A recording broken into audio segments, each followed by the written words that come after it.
Good morning to everybody.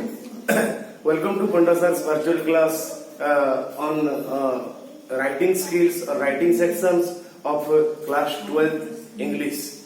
I hope both the students of commerce and science they will go through the video, they will go through the inputs, and if you are getting any doubt, you consult with me over phone or by messaging me. So, students, in your writing sections, usually you will find three different types of compositions. Some compositions are very short in nature, like writing an advertisement, may it be a classified advertisement or a non-classified advertisement, writing a notice. All these are very short compositions with around 50 words, the word limit. And some compositions are of medium range, and some compositions are quite large or very long compositions. In our last classes, we have discussed about writing formal letters, non-formal letters. So they fall in the category of medium range compositions. Whereas today we are going to discuss about long compositions, which are nothing but article writing, debate writing, speech writing, and report writing. And today we are going to discuss article writing and report writing. So first come to writing of an article. Sorry. So remember in our last class, in our very first class, we discussed about coder, which is an abbreviation, and that is important to know, to have a knowledge of coder is important because it helps us to write better, to compose better. Hence, I think you have gone through the things that we have discussed in coder, and the same we are going to discuss today, how it is going to help us in writing or composing an article. So, before writing or composing an article, we should take care of not only article. In fact, before composing either an article, debate, speech or report, any long or very long composition we are composing or writing, we need to take care of the following points, and one by one we are going to discuss these points. First one is carefully study the verbal inputs. In case of long and very long compositions, you will be supplied with some verbal inputs, some words will be given, and that is going to help you to compose your composition. That's why it is important to study or read the verbal inputs very clearly so as to know clearly what is the boundary of your writing, what are the concepts, what are the terms, what are the things that you are going to deal with, and where from you will start and where from you will end. The second point is arrange the inputs in proper order so that coherence is there. We need to understand two things. First one is how we are going to arrange the verbal inputs. You see, once again I remind you that we have to wear both socks as well as our shoes, but we need to maintain a definite order. First our socks, then our shoes. We cannot reverse the order of wearing. First the shoes and after the socks. The same way, so many verbal inputs we are given with, and we need to first assure that which point will come first, which point will come next, and which point will come next to it. And this arrangement, why we need to arrange it? In order to maintain the coherence. What is coherence? It is logical connectivity.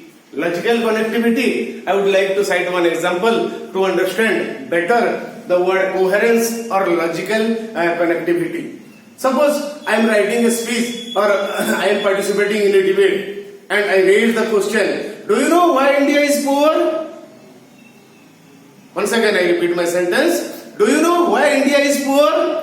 After that, I never can write the princess of England gave birth to a boy or a girl.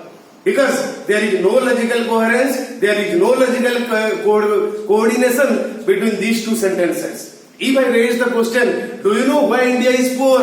Then I have to resort to some sort of answer or some more explanation about India being poor. So this art is called maintaining coherence or maintaining logical coordination. And it's a must when we are going to compose something that we must maintain the coherence, that is logical connectivity between sentences. That the second sentence should be naturally flown from the first one, and the third from the second one, and the fourth from third one. There should be a naturality. It should not look like something artificial or something exaggerate.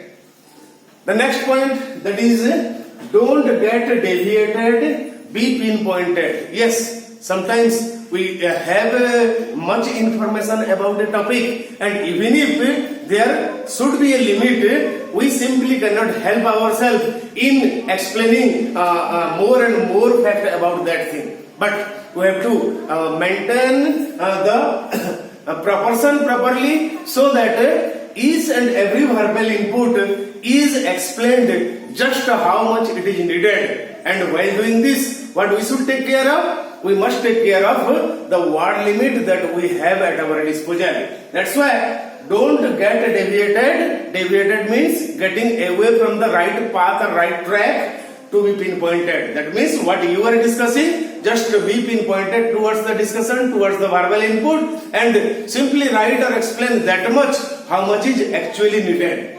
The second point, next point is divide the composition into paragraphs. That we have 200 words limit. That means it's quite long composition, and we need to suitably divide the paragraphs. So here, while dividing paragraphs, some students are in misconception that after the completion of definite number of lines, simply start another paragraph. So that is not the concept, that is not truth. Actually, what is a paragraph? In our coder discussion, we have already discussed, and I am reminding you once again that what is a paragraph? A paragraph is nothing but the shortest possible composition having one central idea. Might it be at in the beginning, might it be in the middle, or it might be at the end. So it depends upon your way, your style of writing, where you are going to put the central idea. But remember one thing, that a single paragraph cannot have more than one central idea. So what are the function of the other sentences that you are going to place in a paragraph? That one sentence is or more than one, that is two sentences are bearing the central idea, and the remaining sentences are supporting the central idea of the paragraph. So once you completed explaining the central idea of the paragraph, then your paragraph is completed. May it be 4 lines, may it be 16 lines. So here word limits or line limits is not there, but only one thing you need to remember, that have I justified with the central idea? Have I explained the central idea sufficiently so that our reader or our listener is satisfied? Once your job is done, you stop the paragraph and start another paragraph. So once again I remind, a single paragraph is the shortest composition, and it carries the central idea of the paragraph, and the remaining sentences simply support the central idea of the paragraph. So divide the composition into different paragraphs. Next point is, be strict to the word limits. Yes, however, there is no punishment for crossing the word limits by a couple of words. Say 200 is the word limit, and you just could not complete it, and it became 205 or 210. So it is not punishable. But as far as possible, you must be strict to the word limit and should try to complete your composition within that prescribed word limit. Next, write grammatically correct sentences. This is more important. Why? Because You may get some excuse in literature section or some other section, but remember always in writing section there is no place for grammatical mistake. You must write grammatically correct sentence. You must take care of the punctuations properly. You must take care of the capitulation. So, putting proper capital letter. Suppose you have got a noun, then you need to whether it is in the beginning of the sentence or in the middle of the sentence, it doesn't matter. You have to capitalize the first letter of the noun. The same way, capitalization, punctuation, and grammatically correct sentence. These three things are a must while you are composing something. Might it be a smaller composition or a very, very long composition or a medium range composition. The last point is write grammatically correct sentence and make the composition meaningful. So if we write grammatically correct sentence, then we got a totality of meaning. Sometimes what happens that if 3 or 4 parts you have divided your long composition into, and there is no proper coordination among those parts. So this is you cannot find a proper meaning of the totality of your composition. So in order to bring a total meaning, a definite meaning to the totality of your composition, you must resort to proper grammatical sentence. There must not be any grammatical error.